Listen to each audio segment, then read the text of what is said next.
Milliken is a symbol for how everything looks different. The Red Sox now. Yes. They look different. Now different there's energy. There's a renewed enthusiasm. You believe in the team now, don't you, Zoe? You watched the game 2 nights ago? You're excited. So he made a nice catch last night. He had a double. Yep. I think he settled in nicely last night. I think he was nervous first night. Oh, definitely. Yeah. But, Giolito gives you, 6 innings? When you get pitchers that can give you 6 innings, they're going to win most of those games. And then had family there. I'm sure everybody was commenting on that. Family was present. Yes. Just like Christian Campbell had his there. At the beginning of the year. You excited? Same thing with Meyer. Yeah. You excited to see the Anthony family? Yeah. Not really. No? No, you weren't? I don't know. There was a lot of attention on the Anthony family. Yes, last a lot night. of younger Red It's Sox overkill. fans certainly interested. Yeah. No question. Why are they interested? Sister Anthony. Yes. Yeah. That's what I heard, huh? Yeah. Yeah, she's got a lot of attention. She was very excited. She's very excitable.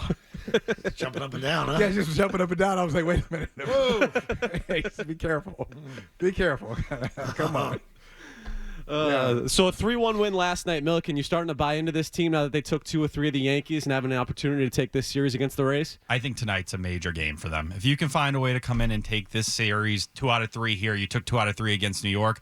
Hit a little bump with the Angels, but you took 2 out of 3 from the Braves. That is a sign of momentum. The one thing this team really hasn't been able to get going. And the Roman Anthony stuff was awesome. I enjoyed all of it last night. There's still the looming question of what you're going to have to do to make it all work. When Will Abreu is ready? We know on Friday he's expected to start taking swings, but I don't believe any injury timeline handed out by the Red Sox. But what Giolito did yesterday, it was the first time since April 21st that the Red Sox only used 3 pitchers in a non-Garrett Crochet start.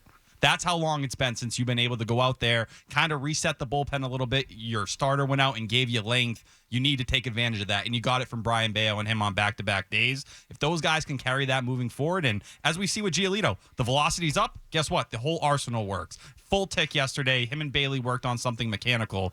That is the biggest takeaway for me. You get the starting pitching back on track here, then this team can go. Milliken, you are on the money. That was, I know we're talking about Roman Anthony. Yeah.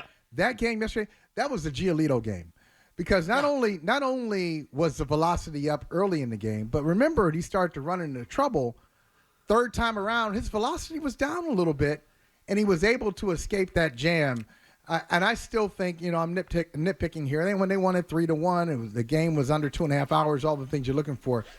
But the run that came in, I feel like, you guys tell me, Christian Campbell leaps for that. I feel like he should have caught it. I'm with you on that. Yep. I was talking to Milliken about it, too. I thought you should have made that play, to be honest with you. I know it's a tough catch, and it was drifting away from him for sure, but that's a catchable ball there for Campbell. Playing your position, too. Yes. So, but I thought he was able to escape trouble very well, and we know based on his last start, that wasn't happening. So that was encouraging. It was encouraging for him and for the team. But this is what I don't like to hear already. Everybody's excited about Roman Anthony. People are talking about the Red Sox. People are watching the games. They finally bring up the guy, the number 1 prospect in baseball. They bring him up, and now you're gonna sit him down? Yeah, for 3 games. Yeah, because you're facing lefties. Yeah, no, and the other kids too. Yeah, sit them all down. Don't sit him down.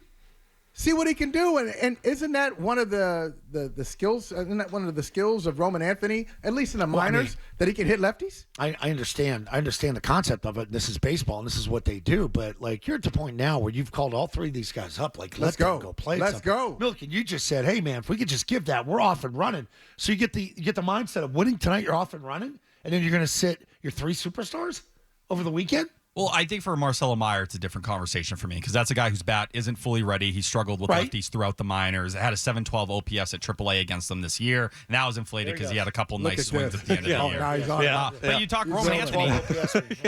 For Roman Anthony, that's a guy with a 955 OPS at AAA this past season, right? Yep. Now, we've seen McClure over the years. He's been very consistent. This is something he did with Rafael Devers in the World Series with Eduardo Nunez, Willie Abreu, Jaron Duran, Tristan Casas. I just wish they didn't approach every single player with the exact same way of going about it. You want to sit Meyer because you see, hey, when we play Romy Gonzalez, this guy tears up lefties. We see it. Roman Anthony, give them a chance. You got to pick your spots here and there. Right. I just wouldn't make it so black and white, but they treat it like a black and white issue. Imagine being Jim Louth and Jim Louth's kid, and you're going to see Roman Anthony on Friday, and he doesn't play. His kid's going to cry. And he's looking forward to it. His kid's crying now. Kids are already crying. Yeah, but I mean, this is the draw, man. This is the buzz. This is why we're talking about leading basically every show with Red Sox every day, regardless of the record. You don't think Rob Refsnyder has the same juice that Roman Anthony has right now? No. No, I don't think so. Rob Rush had a revenge game against the Yankees, please. It's a big storyline for Loud's How do you there, know? How do you know already? Like, at least let him struggle against lefties before you say we're going to take him out against lefties. But Alex Cora also saying, as you guys mentioned last segment, not going to play against lefties. And coming up in this series against the Yankees, they go lefty, lefty, lefty. So no Roman Anthony, no Marcelo Meyer. Good job, Yankees. In the starting lineup. Not happy with that, Holly? You. Okay. How many times, let me ask you guys this. How many times this season have the Red Sox made a decision about anything? Okay? Yeah, because I'm sure you'll say, oh yeah, that was a good one, that was a good one. But how many times have they made a decision and you look back and you say, that was a great decision that they made?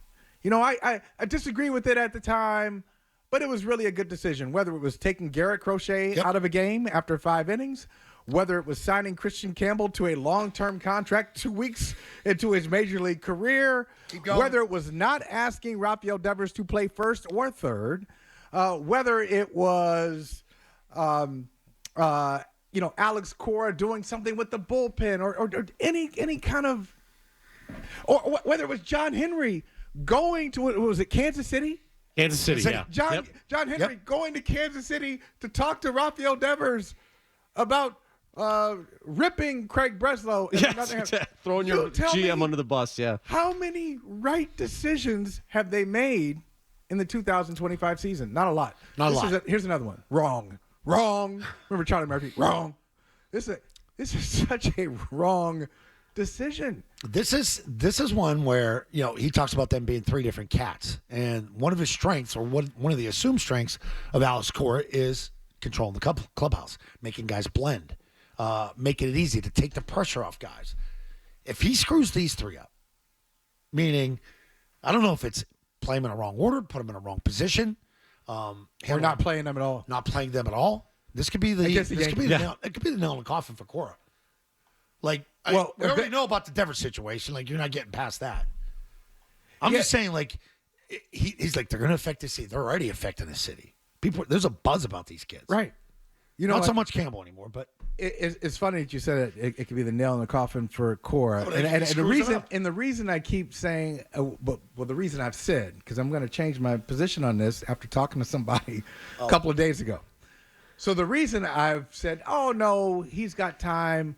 They've signed him to this contract extension. Why would they move on from him now? Talked to somebody the other day and said, look, I like Alex, but he's different. He's different. He's not as engaged. You mean he's different than other years? Yes. Okay. He's different than he's been in the past. He's not as locked in. He used to be really locked in. Some of his decisions are strange.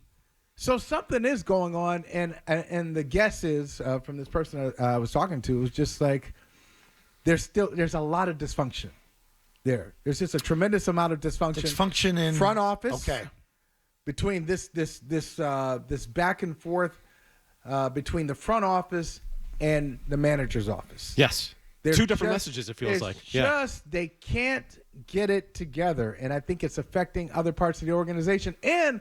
Also, there's issues in the clubhouse, and also in other parts of the organization. Yeah. So there's the Cora Breslow thing. Yep. But then there's Breslow, and I don't know if they gave him too much authority to do this. I guess he's wiped out a lot of institutional knowledge at Fenway. Some people who have been there for a long time. They make up the spine of the organization, the lifeblood of the organization. Every organization has people like that. Hey, the administrative assistant who's been there for 30 years, who can tell you everything. Nancy Meyer. Yeah, the sportsology group last year. Great example. Nancy Meyer with the Patriots. Worked for Parcells and worked for Belichick. Yeah. And knows Pete Carroll knows everybody, knows everything. And so I think Craig Breslow bringing in all the driveline people and just kind of changing more analytically based has caused some tension and friction at Fenway Park. Well, you alienate people. Yeah. You feel useless. Yeah. But I don't know if now is Alex affected by that, Cora, or is there something else? But he's kind of He's been a little off this year, and I think at least with Anthony, come on, you've got the top prospect in baseball. He's shown that he can get it done at the AAA level. We know that. Yeah. If he can hit lefties in AAA, why not give him a shot against the Yankees? One, you see if he can do it against lefties. Two, you get him into this. You get him into these high impact games that he's going to be a part of. If you're going to do the season's not over yet. If you've got a chance to make the playoffs, there's going to be a lot of Yankees Red Sox games that you're going to have to be able to. You're going to have to be able to hold your own. Let's see if he can do it. Yeah, cross your fingers. Hope they throw a righty.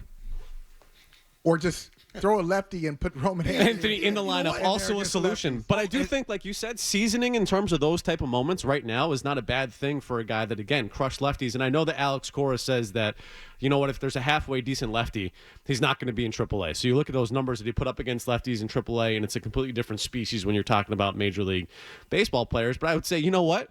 Right-handed pitchers in Major League Baseball also better than right-handed pitchers in AAA as well. So if it's a strength of him and he hit lefties better than he did righties down there, again, like Milliken said, I don't think it's just a one-size-fit-all where it's like, you know what, we're not going to have our young guys face lefties. If you have someone that excels at that, why would you not lean into that strength? It's really weird to me. And you know what, McBone? I mean, it could be one of these things where you say, all right, we're not going to put him in the 3-hole or clean up, but hit him 7th. We'll hit him 7th. So if he struggles, I mean, we can hide him a little bit. We're not going to put so much on his plate against lefties. Have him hit 5th like he did in his debut. In his debut, think about that. Major League debut. You got the guy in Worcester about 3 hours before. I said it. I thought he would be crapping his pants. And he's driving. It's natural. And not like they came to get him, right? Hey, you know the way. You know the way. Come on. Get on the Mass Pike. You have Easy Pass, right? All right.